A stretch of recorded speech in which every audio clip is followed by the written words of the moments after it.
Hey everyone, welcome to a new episode of System Update here on our home on Rumble.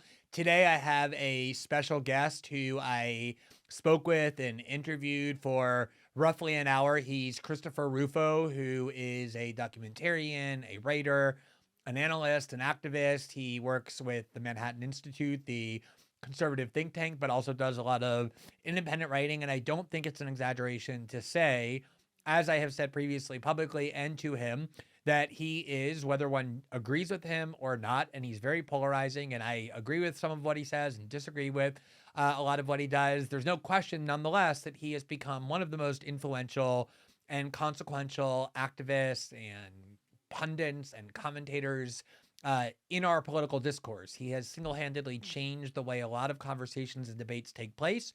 He was the primary force behind a new law enacted in Florida that was designed to ban some of the more insidious expressions of critical race theory, things that teach that certain races are more inherently violent or aggressive or repressive or just otherwise worse than others. He was the impetus or one of the major forces behind the decision of Governor Ron DeSantis in Florida and the Florida state legislature to enact that law. He's recently turned his attention as well, just as controversially, to a lot of issues involving the LGBT community, to what young children are taught in public schools about gay and lesbian issues, about trans issues.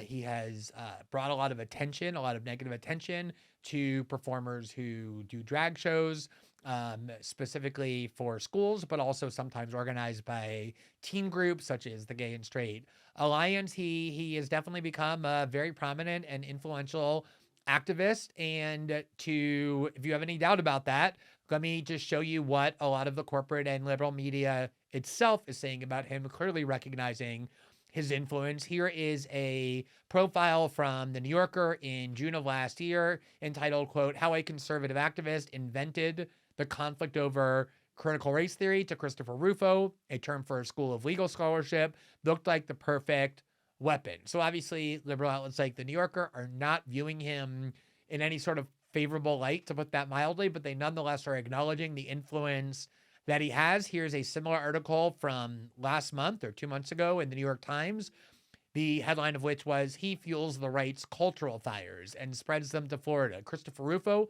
helped make critical race theory a conservative rallying cry. Now he sees LGBTQ issues as an even more potent line of attack." Here's from New York Magazine. The Intelligencer in July of last year, "How to Manufacture a Moral Panic. Christopher Rufo helped incite an uproar over racism education with dramatic, dodgy reporting."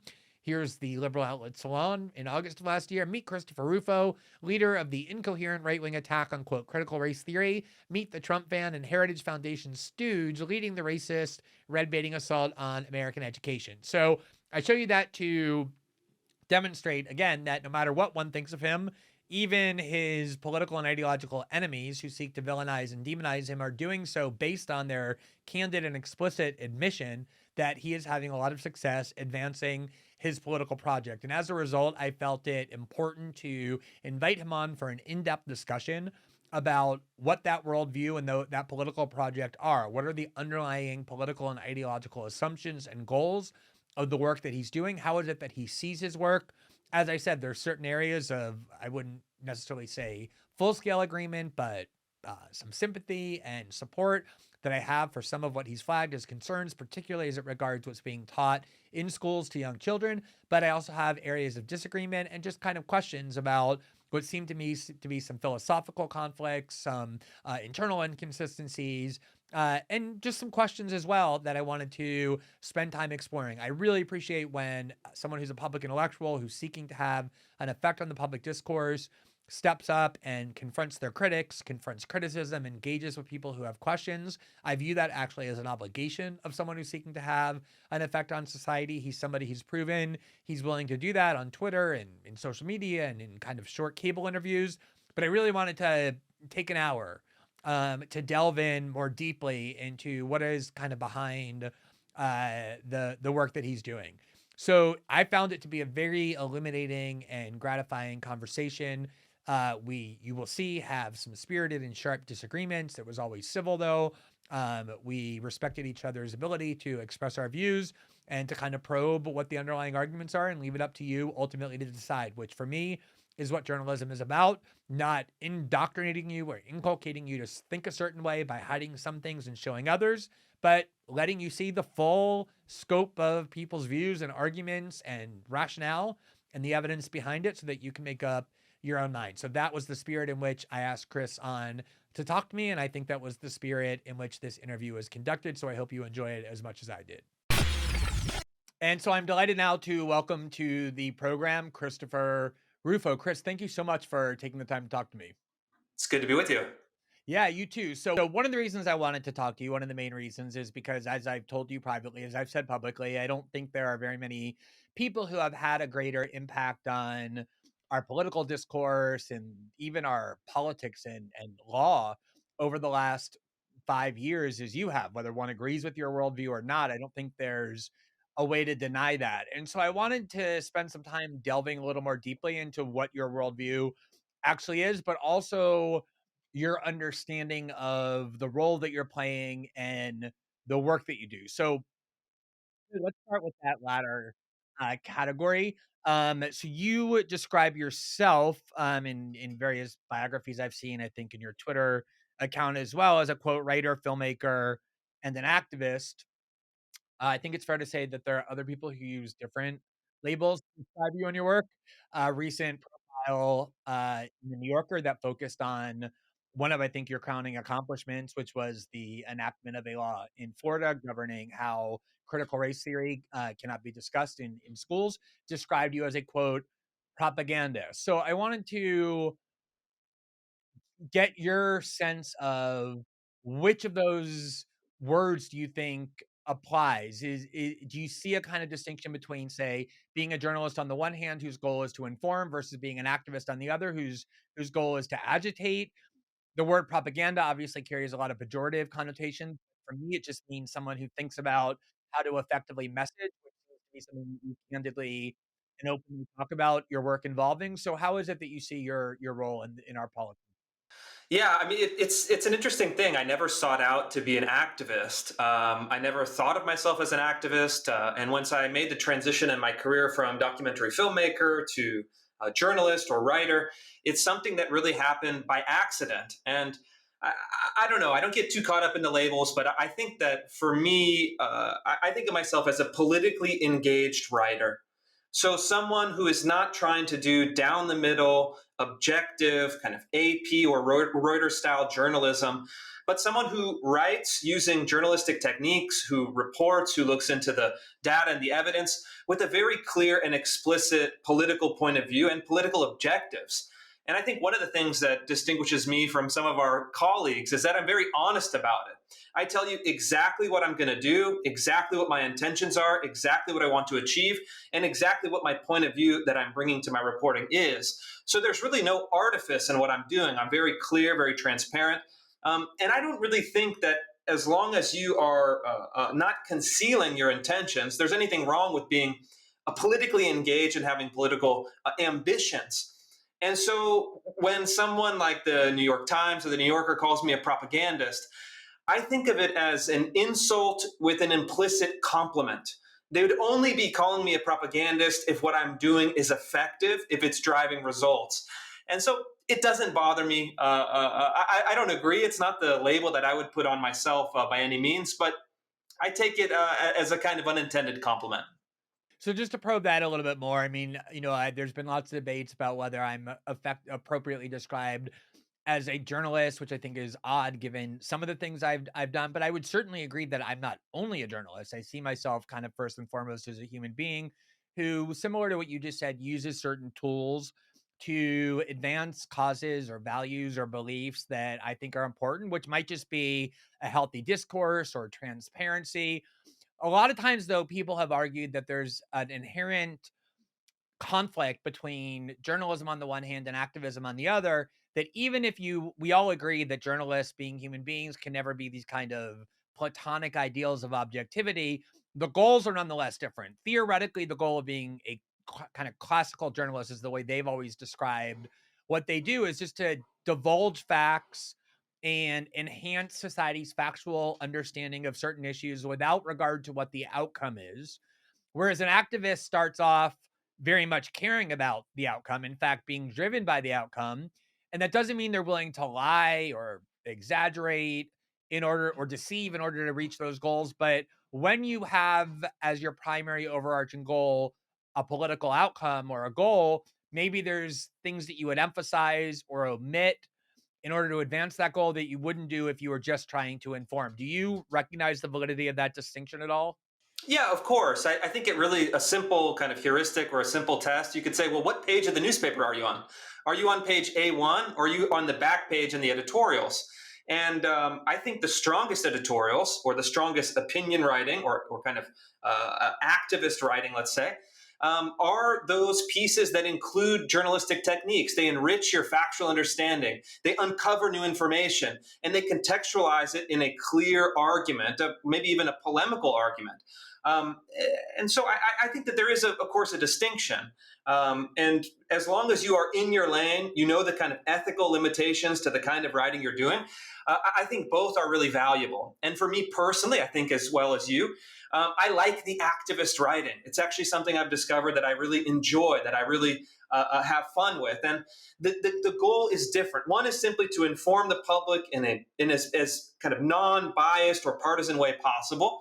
That's valuable. There's a role for that, certainly. But an activist or a kind of a politically engaged writer would be using it as a means of persuasion. And we know, looking back the history of rhetoric, 2,500 years, the persuasive method is something very different. It seeks to establish credibility or reputation of the speaker. It seeks to marshal emotions or feelings to advance action. And then it tries to also use logical argumentation to convince your reader. These are things that have existed for 2,500 years. It's foundational to how our society works.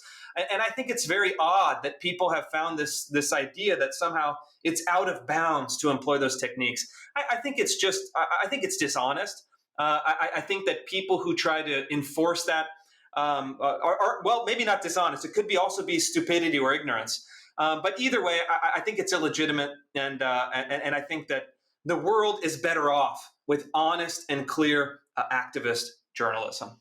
Yeah, I've always said whenever this debate emerges that the difference is not between journalists who don't have any opinions or don't allow their opinions or subjectivity to influence or shape their reporting versus people who do allow their subjectivity to shape and influence the reporting. We're all inherently subjective human beings, that we're all governed by our subjectivity. The only real difference for me is people who pretend fraudulently not to have that subjectivity and people who are honest about it. So, for example, when I was doing the Snowden reporting, I was, very accurately and meticulously divulging what the government was doing about spying, but I was also acknowledging my own views of mass indiscriminate spying because I thought it was a much more honest way of going about doing the reporting than hiding it and pretending I didn't have it.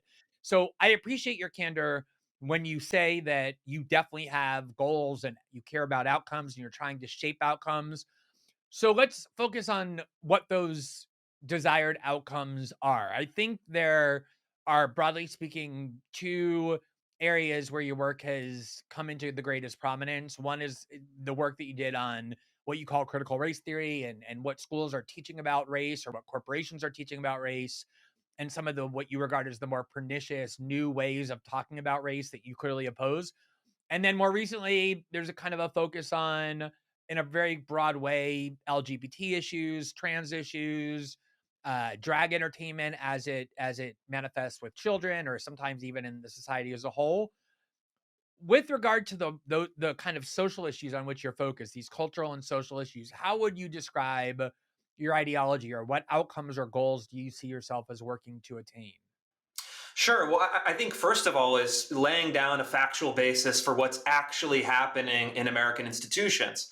And I think the reason that my work on, certainly on critical race theory, and to a lesser extent, because I've done it for less time, on gender ideology, is that I actually brought to the table original source document reporting that showed exactly what was happening within American schools, American companies, American federal agencies. And so you can start to have an actual political debate. Is this what we want, or is this what we don't want? And what I think is important in my work, and I've tried to always maintain this distinction, is certainly you're saying, hey, what is good broadly, abstractly for society? But what I think that a lot of these questions boil down to is, what do we want our public policy to endorse as its really official ideology? So what do we want as the ideology of public schools, public agencies, large corporations, for example, are not quite there, but related. And so you say, well, what do we want to endorse within these institutions? I have my view. Other Well, people have their view. your views on that question? Like, what is it that what ideological outcome or endpoint are you advocating with regard to those questions? Sure. Well, I think it depends on the institution. So if I think, the work that I did on critical race theory, for example, I think we have the most kind of evidence, the most subject matter. The first thing was encouraging President Trump, and he took up the call to just eliminate or restrict the principles of critical race theory in the federal bureaucracy. And the argument was, in a conservative presidential administration, the bureaucracy, the federal agencies, should be promoting or replicating the political and ideological preferences of the president. And critical race theory goes against those in a fundamental way, and the bureaucracy should be restricted from promoting those. If you look then at the work that I've done on critical race theory in public schools, the argument I'm making is saying, when you're teaching that America is fundamentally racist, that people of European ancestry are fundamentally kind of racist, and must go through a series of kind of guilt and shame exercises in order to become kind of full members of moral society. These things transgress the values, I think, of a large majority of Americans, but certainly of a majority of Americans in, let's say, red states. And so I've argued for legislators to pass legislation clarifying exactly what is permissible and impermissible in the public school classroom. These are kids who are forced or compelled to be there by the government. These are classrooms that are funded and chartered by the state. And so therefore the state has a overriding interest in making sure that the value system that is being transmitted by those institutions reflects the value system of the public. And so we then persuaded, I think, 15 state legislatures covering millions of kids to say, these are very simple things that we're not going to promote. We're not going to promote collective guilt. We're not going to promote race essentialism. We're not going to promote the idea that you bear kind of historical responsibility for crimes committed by people who look like you. And I think these are all very good accomplishments, and they outline more broadly a way where you can use public policy, you can use law to change culture, to protect voters from ideologies that they feel are hostile to their best interests. So just on that question about what gets taught in schools and the like, and as a father, I think I care a lot more about this issue than I did prior to becoming a parent. I'm sure that's probably true of you and a lot of other people. You start to really think about it in a visceral way. So let me ask you about the this distinction between saying, on the one hand, that when I send my kids to school, to public school or private school or any kind of school, I don't send them there in order to be taught or indoctrinated with particular subjective views about political and social debates. I see my role as a parent to either do that or to encourage them to develop views on their own. I don't want them going to school and hearing any kind of opinions, especially when they're too young to kind of have their own critical faculties, because this is not the role of school. I want them to go and learn English and mathematics and science and biology, chemistry, geometry, algebra, all of that, not to be engaged in political debates. What I heard you say, though, now, and correct me if I'm wrong, is that what you believe is that the schools should, whatever the schools teach about social values, should reflect the views of the majority of citizens, and your objection to a lot of this critical race theory or new discourse about race in terms of white people being more inherently aggressive or repressive or violent and all of those things that you've exposed is not that the schools shouldn't get into the business of teaching those things at all. It's that whatever the schools teach should align with the views of the majority of parents, for example, in red states where you work to get this stuff banned. What is it that you think about the proper role of schools and what they should be teaching? Well, I think I disagree with your assumption there. In the same way that we just talked about, a reporter can never really truly escape subjectivity. A public school can never really truly escape subjectivity. And even though it may appear like a school is teaching all sides of an issue or a school is maintaining some kind of ideological neutrality, this is an impossibility. And I think that even just by selection, you select certain things, you do not select certain things. You teach certain ideas or ranges of ideas, you don't teach a certain range of ideas. This is inherently political. The public school curriculum is a political decision that teaches a set of political values that transmits those values from one generation to the next. I think that's inescapable. And so the question is not, can we be neutral versus political? The question is, what political decisions do we make within a context, an institutional context that is inescapably and inherently political? And so I think actually that in a certain sense, all education is indoctrination. It is either harmful indoctrination that is limiting, or it is a kind of rearrangement of the soul or the spirit in a way that is liberating or opening or taking you to a kind of higher level of consciousness or understanding. And so you have, I think, a duty as a legislature to say we are going to promote not a kind of false notion of kind of classical liberal neutrality, which I think is a myth, but actually we are going to promote and transmit a set of values that reflects the values of the public, the taxpayers, the voters, the parents. And the problem that I see in a lot of public schools is that there is a mismatch. The bureaucracy or the administration promotes a set of values that is out of sync with the set of values of the parents and therefore the kids. And you have two choices, and I think I'm fighting on both fronts simultaneously. One is that you bring those two things into alignment. You make sure that the bureaucracy and the public have a set of intersecting values, a set of consonant values, or you give parents who say, wait, this school environment is transgressing my values, you give them a fundamental right to exit. This is something that actually just got passed in Arizona beautifully by Doug Ducey, the governor down there, who actually has now put into law, if you're a parent and you oppose the ideology or the efficacy of the public school, you can take that $7,000 a year per year, $7,000 per year per child, and take that money to any educational institution of your choice. Private school, charter school, religious school, homeschool. So you're giving parents a mechanism to find an education that reflects and affirms their values. This is good politics. It's good for society. And I think it respects the inherent pluralism in American society. Look, America is a very diverse, very pluralistic society. We should have an education system that breaks up these winner-take-all scenarios and that gives parents a way where they can have an education that best suits their needs.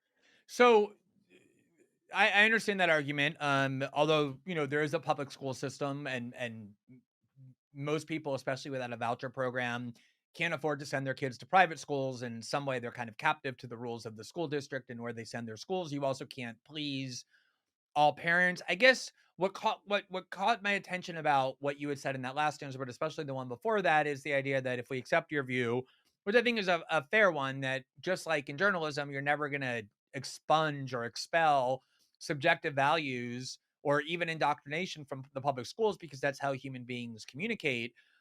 The metric that you identified, or at least that I heard you identify both in both your answers, was what's being indoctrinated or imparted about these questions should reflect the prevailing values in the community. And one of the things that we have in common, aside from being parents, is that we're both in interracial marriages. We have mixed race children as a result, and it always strikes me that just 50 years ago in the United States, our marriages were legally prohibited in every red state. In fact, beyond red states, going kind of from Florida to Virginia, west to Missouri, that entire block of states, something like 14 or 15 of them, made it illegal for us to have the marriages that we have. You because it's interracial, me because it's interracial and same sex. And that was the case until 1967, when Loving versus Virginia, the Supreme Court unanimously decided that that violated the Equal Protection Clause. At least as I'm understanding you, and correct me if I'm wrong, at least prior to Loving, and maybe even after, obviously the majority of citizens in those states had those laws because they regarded interracial marriage as morally wrong, as unhealthy for the society.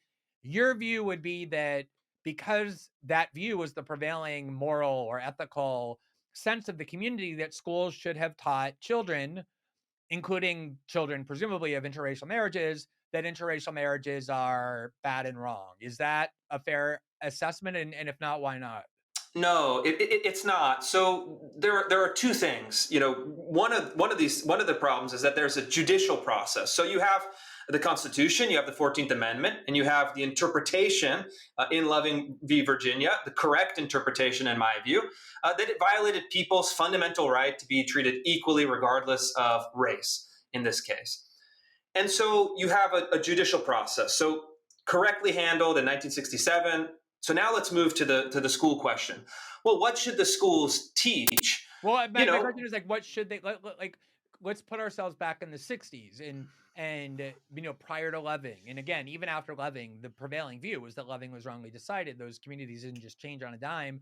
When Loving was decided, they still believed, many people, most people in these states, which is why those laws were there, that interracial marriages were wrong and should be barred by force of law. So if that was the prevailing view in those communities, should those school districts, reflecting the views of the parents, have taught those children that view?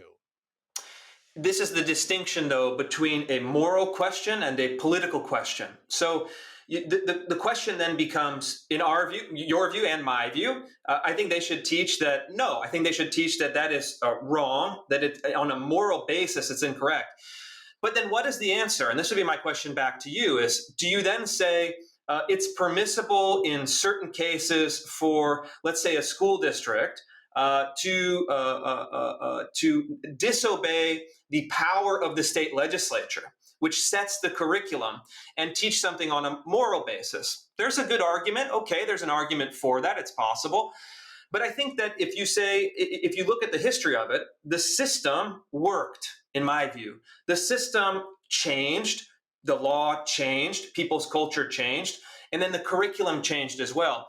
So I don't think that you can throw out the validity of the mechanism for deciding what is being taught to say, okay, we're not going to have state legislatures have authority over the state curriculum because they were wrong historically. You can say they're wrong historically. You can advocate for them to change it. And in fact, that's exactly what happened.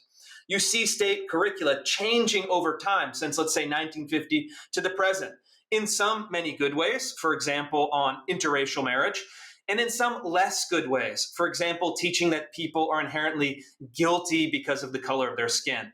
And so, but the point is that the legislature, the democratic process, is the correct place to determine what should be taught. And then in those instances where it is actually a violation of, let's say, the Constitution, the judiciary is the correct place to litigate and then to make progress on those questions. So I think you could look back and say, well, was it correct? No. You can say on the substance of it, no. But you could say, as the process played out historically, those institutions worked as they were intended. Those institutions worked to bring our country to a better place than it was in the past. So on that kind of that idea that, some of the progress over the last 50 years was positive, some of it wasn't, and you just, offered clearly several examples of ones of changes that you felt fall into each category. Let me ask you a little bit about changes regarding what we might call LGBT equality, or if we want to be a little bit more precise, kind of break it up between gay and lesbian equality on the one hand, and and what I think is kind of a new set of issues under the name of under the banner of trans equality on the other. in my view, the way I see kind of the evolution of the last 30 or 40 years is that in 2015, we know the Supreme Court in Obergefell kind of ended the debate about marriage equality by requiring that all 50 states allow same sex marriage, just as Roe ended the debate about abortion by requiring that abortion be available until viability. But even prior to Obergefell, there was really emerging a kind of consensus, a sort of truce on that part of the culture war that gay and lesbian couples, same sex couples, deserved equality under the law, whether it be civil unions or full marital rights. The large majorities believed that they did, including in places in red states, including among young conservatives. Let's leave aside the trans issue just for a moment. I'm wondering, assuming you agree with that characterization, that even with before Overkill, we were already headed to kind of a public opinion consensus. More and more states were legalizing marriage. Most already had civil unions for same-sex couples. Do you regard that as a positive change, or is that part of what you want to uproot and reverse? No, yeah, no, it's not. And I think that, listen, I have a lot of gay and lesbian friends, people who are in same sex marriages. I don't think that that is wrong or a problem. I think that if you look at it, I'm not a lawyer, but if you look at it, you're a lawyer, but if you look at it, it's a kind of expression of an individual right. So we can table that. I think what I'm seeing and we should be debating is these same kind of questions as with critical race theory. What is the ideology or the official set of values that should be promoted by our public institutions? And I think to compare, let's say, the right to same-sex marriage, with public schools having drag queen performances for children, which is something they're compelled to attend by the state, No, so are really Chris, separate. I definitely want to get into that because Sure. I view that what are young children taught in schools as a separate issue from what are the rights and prerogatives of adults under the law. And so I just wanted to get a clear understanding with regard to the latter question, namely what is the legal status of gay men and lesbians under the law, which currently is Sure. that marriage equality exists in all 50 states prior to Obergefell. Either marriage equality or civil unions, a form of legal equality, existed in most states. Is that, and that's obviously a pretty fundamental change from 20 years ago, from 40 years ago.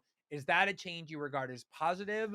Are you neutral on that? Or is that part of what you're seeking to reverse? Just that part of the culture debate.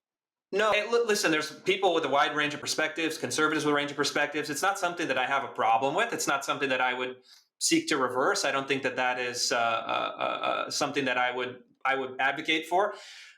My focus personally is looking at those institutional questions, saying, okay, well, what are we promoting? What does this mean? And I think what we're seeing is a conflation of a lot of these things. There's a sense that with something like the Drag Queen Story Hour, that it is somehow a violation of LGBTQ plus rights if you even question the wisdom or the utility of something like Drag Queen Story Hour in schools.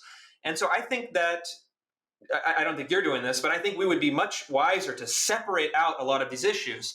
And I think conflating them is something that is used as a kind of cudgel or a shield for a lot of these activists that want to put these programs and into schools. And I think it's misleading. I think it's dishonest, and I think that the correct way to do it is to take these things one by one. All right, so let's take them one by one. The drag queen uh, issue in public schools is an issue on which you've been focused. People who are very supportive of your work when it came to critical race theory and the attempt to ensure it's not taught in its most pernicious form in schools, people like Andrew Sullivan, but others as well, have kind of gotten off the Chris Rufo train when it comes to these kind of issues and said, "Well, I think you're going too far." I know you know this. I'm just kind of summarizing it Yeah. for people. Yeah. And Andrew's argument is the following, which is, there was a recent tweet where you said, "Look, let's call drag shows by what they are. Let's not call them family-friendly drag shows or drag entertainment. Let's call them what they really are, which is these are trans strippers." And his argument was, and I'm going to kind of build on that, was, well, you can call it that, but it's actually not correct. And I would think like the because a lot of them aren't trans at all. They're just men dressing up as women. And Are they? But many, definitionally, no. They're transvestites. They're adult male transvestites, correct? they're transvestites, but they're not transgender. They don't I identify didn't as say they're women. transgender. I No, said, it's fine. I yeah, mean, I think the word yeah, trans, I think that does conflate, only because, if you like, let's look at dancing, right? Certain kinds of dancing, we can all agree, or most of us anyway, are clearly inappropriate for children. Sexualized dancing, stripping, dancing that involves explicit sexual expression is clearly inappropriate for children, but a sure, lot of dancing is very wholesome, right? We all have our children square dance or just dance yeah, in some way. So you couldn't really make a yeah, statement that dancing itself is inherently inappropriate for children. You would have to see what correct. of dancing that you're talking about. Some is appropriate, some isn't.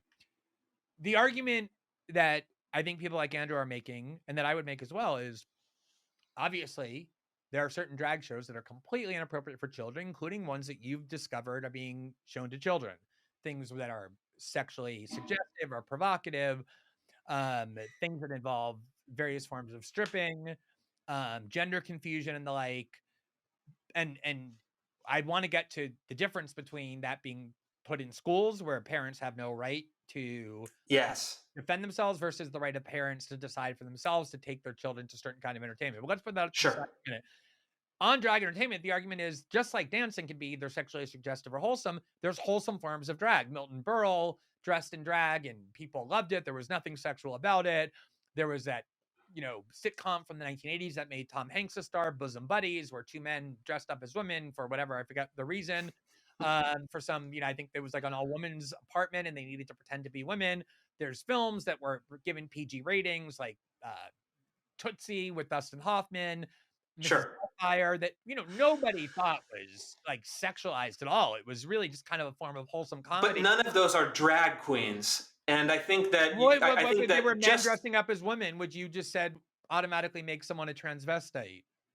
I mean, sure, that's the definition of transvestite, a man dressing up as a woman or vice versa. But they're not drag queens, right? Mrs. Doubtfire, and then something you'd see on RuPaul Drag Race, like a pole dancing in a bikini or whatever, is just visually, a basic visual inspection would say these are not the same thing. They're not the same intention. And I think that it's a really weak argument to say that, oh, well, in 1944, GIs were dressing up in, dresses. So, they were the original drag queens. I mean, I think it's not true. And the question is, what is the phenomenon and what do we call it? And if you look at the evidence, and it's pretty overwhelming, it's quite clear, is that a lot of the drag queen shows are, in a sense, borrowing heavily from a basic striptease. If you go to a strip club and if you go to a drag and a kind of adult-oriented drag show, they're essentially, as far as the performance, quite similar in many key ways. You're having people taking off their clothes, you're having people simulate sex acts, you're having people giving lap dances, and you're having people solicit dollar bills in their underwear. This is, I think, the essence of the performance, whether it's a kind of heterosexual strip show or a kind of gender diverse drag show. And so when you say, if this is the essence, if it's okay to say we're going to take the drag queen out of the highly sexualized adult context and put him in a classroom to read to children, how is that any different than saying we're going to take the kind of heterosexual stripper, or let's say a porn star, or let's say a OnlyFans performer, and as long as that person does a kind of PG-rated version of the adult-oriented expression, that's okay. We can have drag queen story hour, we can have porn star story hour, we can have OnlyFans story hour. I don't see a distinction if you're saying, is it the context or is it the content? I think in either case, it's wrong and inappropriate. And I think that the question is, well, why? Why would we not consider having a strip club story hour or a porn star story hour, as long as it's kind of watered down and diluted to a PG expression? Why is that any different than a drag queen story hour? Or a G-rated expression?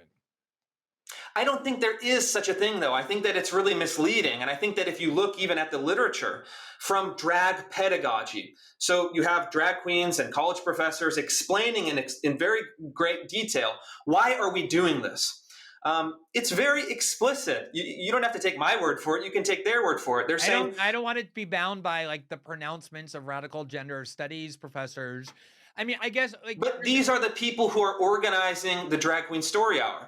It's sexual. It's inherently sexual, and the intention is sexual. You can go to dragqueenstoryhour.org, and they say very clearly, this is taking a highly sexualized form of kind of queer expression, putting it into a kind of child-friendly shell, but the latent content, the sexual content of the performance, has the ambitions of transformative queer pedagogy. So if we debate about this, my intention even in being provocative with the language, is to say, let's strip away the euphemism. Let's strip away the kind of misleading mask. Let's take that away and let's debate the substance of it. And so that's what I hope we can do. Let's be honest about what it is, honest about its intentions, and then honest in the debate. But the problem is that a lot of people, a lot of parents are so scared to even talk about this. totally. And they just get bullied and bulldozed by these people who are radical. I absolutely agree. Yeah. I mean, I think it's absolutely wrong. Anytime questions are repressed that are legitimate, that even if it's coming from a place of ignorance or fear that parents have the right to speak out in on behalf of what their children are being exposed to, I don't agree, and I want to kind of move past it because we may not agree. I don't think drag is inherently uh sexualized. In fact, I have friends who watch RuPaul's Drag Race and sometimes force me to watch it, and the reason I hate it is because it's so banal and just so cringe. It's like this form of, extremely just idiotic liberal culture. I think like one of the episodes recently had Nancy Pelosi on it. They have AOC on. They like encourage people to go vote for Democrats. Like, if anything, the reason I hate it is because it's not interesting or edgy at all. But this is what I kind of want to dig into. Like, the reason why I think this matters is one of the things that I do appreciate about your advocacy is that you do try and be very aware of like the humanity involved. So one of the things that you acknowledge when having that exchange with Andrew about some of this kind of more, what I think you would have to admit, and and you designed it to be kind of provocative language like trans strippers. The concern is that it's suggestive of the fact that there's something inherently predatory or even uh kind of there's something about LGBTs and LGBT culture that's inherently about pedophilia or recruiting people into the lifestyle. That's a trope that has been used quite dangerously for a long time. And you even, in this discussion said, quote, I absolutely oppose any suggestion that, quote, gay teachers are pedophiles, which is factually and morally wrong. And you pointed out the word grooming appears to be widely used to describe the method of victim recruitment in child sex exploitation cases, most of which are male, female, not gay or lesbian. So, I'm somebody who absolutely, believes that a lot of these issues around this kind of new agenda of trans issues, like, demanding everybody say trans women are women and everything that follows from that, meaning calling 5-year-olds trans children, or teaching kids about what it means to be non-binary in nursery schools, or the issue with sports or prisons. I think these are all very valid questions that I think deserve debate. And I think it's a huge injustice as well as a disservice to that movement to ban all of these questions or stigmatize and villainize people who ask them or raise them as being transphobic. I do, though, nonetheless recognize that certain rhetoric can veer into something quite dangerous if it plays with the very visceral and instinctive fears that parents quite healthily have about wanting to protect their children. And this groomer discourse of trying to attach the word groomer to anything that's remotely LGBT. And I'm not even saying you're doing that, but I'm saying that that is definitely something being done. Do you recognize the dangers of that?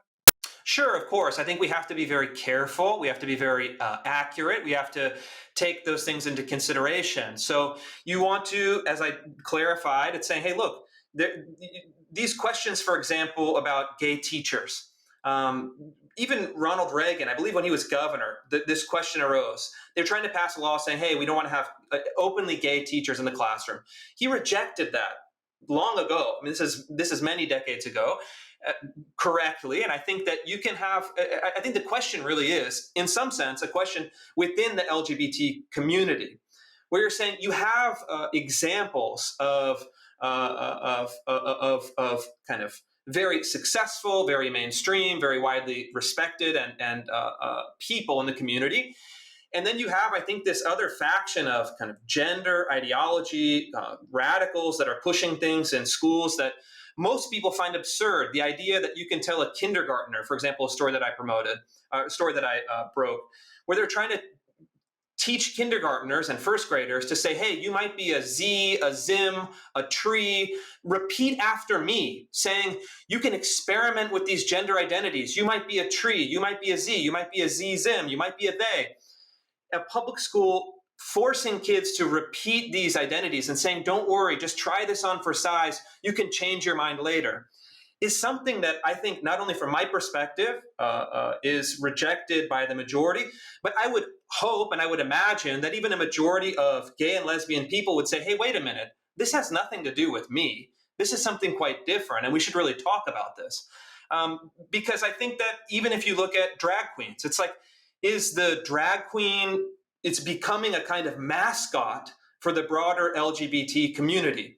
I'm not saying that's by design, but it may be by design, and it certainly is becoming that. That should be something that should be debated. Is this a good kind of mascot for the broader community, the broader movement? Because look, the very simple fact of it is, it's an adult male transvestite sharing his sexuality with small children. This is going to make most people uncomfortable, whether they're able to What is the or sexuality he's sharing? of Like, course it is. like when It's explicit. Milton Berle dressed up as a woman for television on prime time that many children, wholesome American children in the 50s watched, was that Milton Berle sharing a part of his sexuality, or was he using the art of drag as a way of entertaining? I don't know Milton Berle, so I can't Or quite like answer that Tootsie, question. Dustin Hoffman with Tootsie, like that whole It's lineage very that he different. I described. mean, it's just, you know that it's different. You know it's something different because even if you look at Drag Queen Story Hour as an organization, you look at the literature about drag pedagogy, it's something very and fundamentally different. To compare kind of a Mrs. Doubtfire to a kind of a raunchy drag queen performance simulating sex acts and taking dollar bills is so different. It's like they shouldn't even be categorically in the same category. And again, you don't have to take my word for it.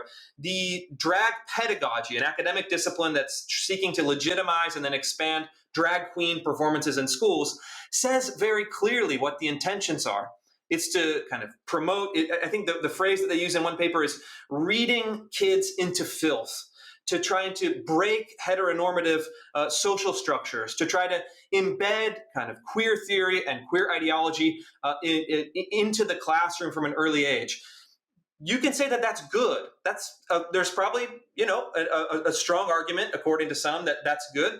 But I think that to deny that that's what's happening, to deny that that's what the intention is, I don't think serves anyone, and I think it's wrong.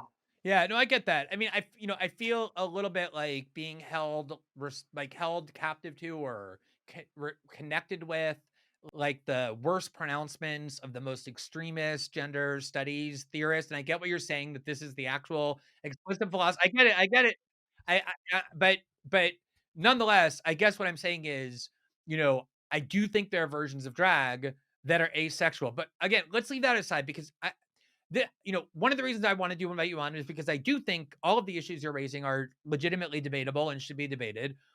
And I actually do think too that a lot of the concern and even some of the qualms about this new way of thinking about this movement involving what children should be taught in schools, a lot of that does come from gay men and lesbians. I think a lot of whom worked on this movement for a long time and never envisioned the ability to teach children about these issues as being part of the goal that was being pursued. And either because they themselves are parents, as I am, or because they think it reflects poorly on their movement, or just because as citizens they think it's questionable, there is a lot of concern coming from, and even trans people, by the way, who, a lot of whom, especially the older generation, object to a lot of the iterations of this new trans activism. But I think there's a big difference between questions that involve children, like, even like, when can children transition, when can they take hormonal, treatments, when can they get surgeries with or without parental consent. All of that is a much different issue to me than the issue of trans adults. So let me just explore that distinction with you a little bit. My own view is that if the trans movement that arose really after Obergefell, when LGBT groups, instead of kind of saying, hey, we won, we're going to pack up shop, go home, means we don't have jobs anymore, but, that's good, we won. Instead, immediately switched to the trans movement, where they barely had talked about it before because there was nothing else left for them to do. When that happened, if all they had wanted to do was to say, we believe in the right of adult citizens acting with autonomy and agency to pursue whatever form of self-actualization that they want. They should be able to do that and be respected by the society and treated equally by the law, which for me was the driving ethos of the gay and lesbian movement. And if that means that people feel gender dysphoria and are born men but want to live as women, or born women and want to live as men, or non-binary, or whatever, that is not society's place to try and impede them or condemn them or tell them what they can and can't do. I believe that if that had been the goal, that they would have won for the same reason gay men and lesbians ultimately won, the kind of live and let live mentality that I think prevails in most people in the United States. Matt Walsh, who a lot is kind of prominent now because of that film that he made, What is a Woman? I don't think he does believe that. I recently heard him say that he thinks all forms of gender reassignment surgeries and hormonal treatments that are trans affirming should be banned, even for adults. What is your view on that question? Not with regard to children, but with regard to adults. Well, I think that it strikes at a broader and very important distinction that I would make, and I imagine that you might even agree with me, is that the kind of success of marriage equality, the success of gay rights, was really predicated on a philosophy of equal protection under the law, so kind of bedrock individual rights, as well as assimilation into bourgeois norms. The idea of gay marriage is a kind of assimilation into a more bourgeois middle class family structure. And I think that most Americans were ready to accept that. There's a very different set of philosophical premises, however, for, let's say, the trans movement or queer theory or gender ideology. It's the Hey, Chris, before you go on to that, just go back a little bit. You said most Americans agree with that. And I guess what you're describing is this kind of like, nuclear family, but led by same-sex couples instead of opposite-sex couples, that you believe most Americans are ready to accept that. I think public opinion clearly shows that's true. Are you one of those people that accepts that? I am. And I think that, again, it's the idea of equal protection under the law as individual rights, and also a kind of assimilation into bourgeois norms, which I think are generally good, this kind of middle class bourgeois norms of society. Yes. So put that aside. The difference, though, is that the kind of the sexual politics of the radical left are for not the respect of individual rights. They're actually for organizing society on a rejection of individual rights and implementing group identity based rights as a way to even the scales socially and materially, and also the dissolution of bourgeois norms. So they want to actually dissolve all bourgeois norms which they reject as oppressive, patriarchal, capitalistic, etc. So the nuclear family is part of that kind of traditional family structure, marriage, etc. And so what you have a different movement based on a different set of premises. And so these are very different things. And I think that the conflation of them is a move of protections to say, no, these are all the same things. It's about LGBTQ equality, say it kind of as a broad moniker. But what's happening in schools is very different. It's the idea that biological sex should be dissolved into a kind of sexless and genderless plastic formation of identity that can be chosen either through ideological constructs or through surgical and biological changes. And it's also this idea that of what they call queering the classroom, to say we want to actually embed the principles of radical gender ideology into each part of the learning experience, each part of the pedagogy, from preschool through K through 12th grade, let's say in a public school environment. These are very different things. And you can say that You can say, well, we want to have this. We need to have kind of radical left wing sexual politics as the dominant framework for education. But that is if you really looked at it honestly, if you unpacked it, you explained the principles to most people, I think it would lose amongst most Americans, and perhaps even amongst most gay and lesbian Americans. And so let's talk about it. Let's look at exactly what's happening. And I think the Drag Queen Story Hour is really a perfect symbol. It's very visual. It's very easy to understand. It has a very simple fact pattern, factual basis. And in my view, the simple factual basis is adult male transvestites sharing their sexuality with small children that is written into official government policy under power of compulsion. Those are the facts. Those I think are very and then the voters, the public, the parents get to decide: do we want that or do we not want that? So and we're nearing the end of our time. So that's actually what I want to finish with is just exploring a little bit of what I perceive anyway is somewhat of a conflict in some of the philosophic underpinnings of your views. I don't mean a irreconcilable clash, but I mean a little bit of tension at least.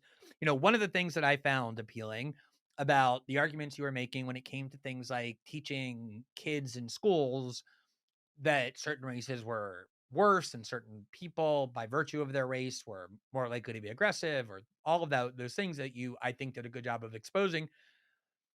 You are waving the banner of parental rights in a sense, and you've done so here as well when you're saying I don't think parents want their children being taught this stuff, that kids by virtue of what race they're born into or what color they are, or other inalterable characteristics should be judged worse than the kids next to them by virtue of their skin color, that it's parents that don't want that. And you even said a couple times or a few times now that you think schools should reflect the kind of sentiment of the parents and the values that they believe in. So applying that then to things like the drag queen hour or even, questions like drag entertainment or more seriously, I think, and more consequentially, the question of whether children, maybe 14 or 12 can get gender affirming hormonal therapy in the event that parents want that. Like, let's say it's a neighborhood in Brooklyn that wants their children taught that gender binaries don't exist, or a place in San Francisco where parents want their kids taught about trans issues and want drag entertainment for their kids because it helps them open their minds. Do parents have, this parental right banner that you're waving? Do those parents who see social issues differently than you have the same parental rights to decide for their children what's best? Yes, I've said this on critical race theory. I'll repeat it here on these gender questions. Yes, I personally disagree, but I respect that in a pluralistic society, a society that has a lot of different kinds of people with different beliefs and values, the curriculum in, let's say, a small town in Texas will look and should have the right to look very different than a community in, like you're saying, in Brooklyn or Berkeley or Seattle. So I would respect the right of a school in, let's say, Seattle, Washington, to say we want to have this. I'll disagree. I'll debate. I'll try to persuade them why it's a bad idea. I'll try to use my whatever power I have to try to change that policy, to change that view. But ultimately, I respect a system of pluralism that lets these questions move from a zero-sum game of total control to a decentralized system of decision making, so that parents in a state like Texas should have the confidence, should have the knowledge, should have the power to say, we don't want drag queen story hour in our schools. In the same way that, like a legislator in California said, he said, we actually should have mandatory drag queen story hour as part of our state curriculum. I agree. But again, I respect that these things are going to be different. And that's the way our system works. And I think that it would be hypocritical and I think also wrong if I were to say we need to ban it because it's ultimately, terrible and I should be able to impose this on other people outside of their own political process. And this is in the same way, maybe this question I think you teased earlier. Look, drag queen events for adults, go for it. I have no problem with that. In the same way that if you have And a what kind of about if strict, parents want to take their kids to drag shows at that 14, might be 15? that Is might that be their right? different though. I think that you can have a kind of legal regime to say, is there a reason that you don't allow children in strip clubs?